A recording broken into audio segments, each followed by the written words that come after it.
Kate, welcome to hashtag Mental Health Day. Thank you very much for having me. So the first thing I want to ask you, Kate, is could you tell us a little bit about your journey to where you are today? Okay, so I am today in Dominican Republic, but 24 years ago, I was a school teacher in England working in secondary schools. I just qualified as a teacher and I was very interested in being good at my job. And I very quickly noticed that some of the barriers to learning were nothing to do with me. I was trying really hard to be a brilliant teacher, trying really hard to do really exciting lessons. And some of the children that I taught were not learning in the way that I thought they could be. And I very soon realized that a lot of that was to do with their internal model, how they felt about themselves as learners, how they felt about themselves as young people. And so it kind of sent me on a journey to understand how learning works and to understand how human beings work, what goes on under the hood, all the stuff that we don't see. And that kind of took me on a journey of understanding self-regulation and human nervous systems and realizing that the education model that we have doesn't really deal with any of that stuff that's underneath. It just deals in knowledge. And so in order to support children to feel good about themselves and strong internally and to be well, I ended up leaving teaching and setting up something that I'm calling it's a barefoot unschool for change makers here in Dominican Republic. So we learn all about how our mental health works, how our bodies work, how our nervous systems work. And we set the foundations. And then on top of that, we can learn things. And I have been following you since I very first started teaching. Oh my God. Wow. That's amazing. Wow. Sorry, I'm a bit taken aback by the fact that if you didn't know who I was. Honestly, I have been following you since like 2002. And in about 2011, I managed to get my head teacher to let me take over the whole school for Peace Day. And every single teacher in the school taught a lesson based around the theme of peace. And at the end of the day, I was interviewing children as they came out the school gates. How did you enjoy it? And they said, oh, this is the best day ever. I wish school could always be like this. And then at the end of the week, all of the positive markers for, student engagement had gone through the roof. And that's what set me on my journey. That was one of a real pivotal moment for me, because the question became, why can't school always be like this? And so that is kind of what led me to walk off the map and end up doing this. Well, that's incredible to hear, Kate. So thank you for giving us the feedback. And I know that all the team who have been involved in those lesson plans, will be thrilled to hear you say that. I want to ask you right now, before we, talk in more detail about the things that you're doing, what's really concerning you at the moment about where we are? I mean, we're all struggling with, hearing nuclear weapons, hearing about the climate issue, seeing more violence happening in our community, more wars raging this year than at any time since the Second World War. How do we cope, Kate? What's happening for us all? So I know this probably sounds naive, and I do get accused of being naive a lot of the time, but I really do believe that it comes from how we feel inside ourselves. And so when we are surrounded by so many dysregulating things that we can't control, it has an impact on us internally.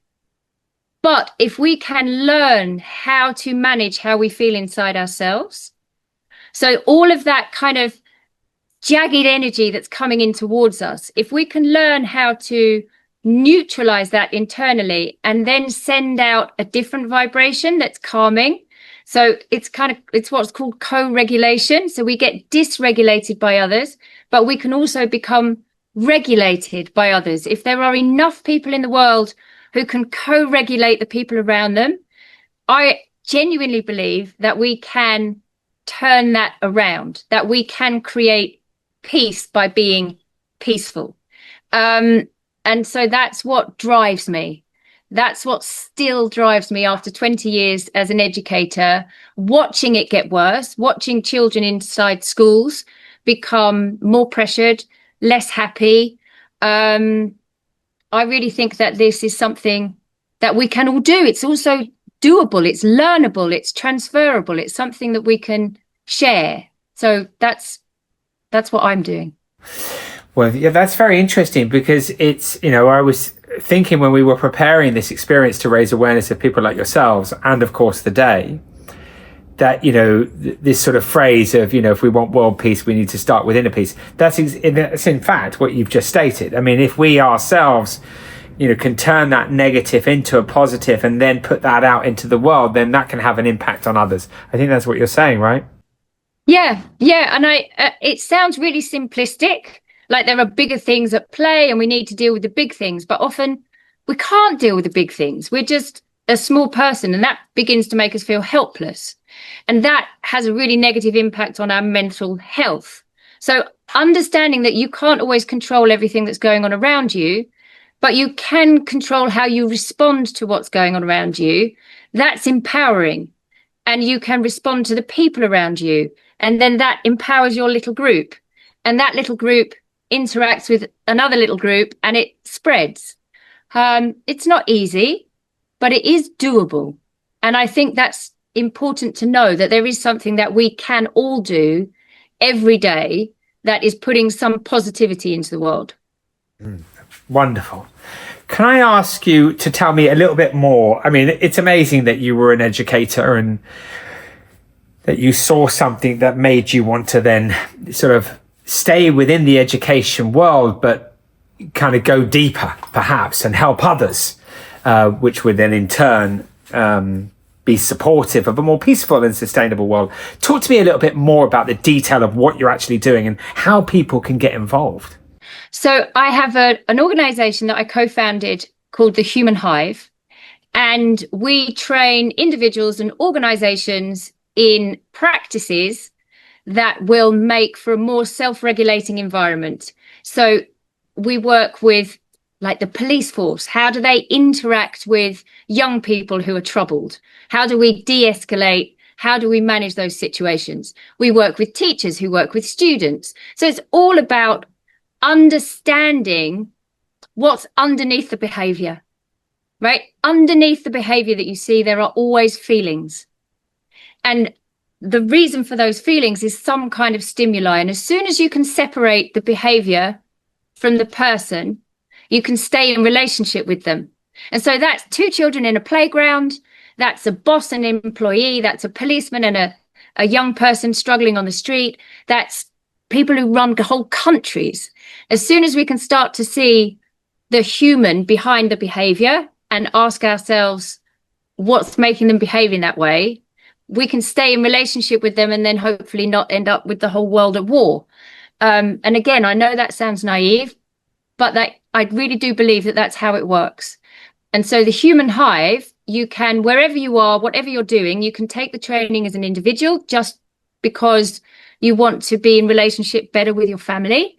You can book us in to come and work with your team, or your school, or any organization. We can come in and we can teach you how to self-regulate, how to co-regulate, and how to open up spaces around you so that people can be with you in relationship, whatever you're doing, but feel safe and feel welcome and able to be purposeful. And so that's what the Human Hive does. Amazing. Can I ask you a couple more things? First of all, when we look at history and we see the way people are behaving, I mean, I've been on the road, as you know, for a long time. And I'm a bit more concerned now than I ever was. And I was concerned 26 years ago when I started, which is why I started. Do you think that human beings can sort of shift the level of consciousness around the fundamental issues that relate to our survival? I mean, can we evolve, or are we always going to be this way? I mean, what's your view on the way in which we're behaving? So we have what I call simplistically the outrage button. Like every human being has an outrage button. It's it's wired into our system. And so when you understand that you have one, you know when it's being pressed and you can choose not to react. And so I feel that what's happening now, that has changed because of the internet, because we can reach each other from great distances. People are having their outrage button pushed all the time, and they don't understand that they're being manipulated, and they're not able not to react. So when you learn how to manage your internal system, you can choose not to react in that way. You can recognize that you're being manipulated. You can recognize that someone is trying to get a rise out of you or make you believe a certain thing. And you have the opportunity to think it through and decide whether or not that's really how you want to respond. And so at the moment, I think it has ramped up because the people who want to wind us up have access to us, and they're really good at winding us up.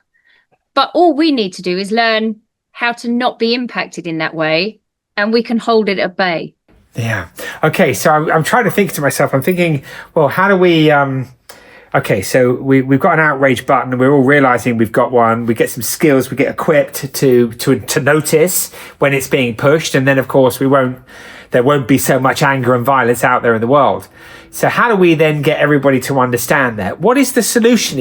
I guess it must be education, I would assume.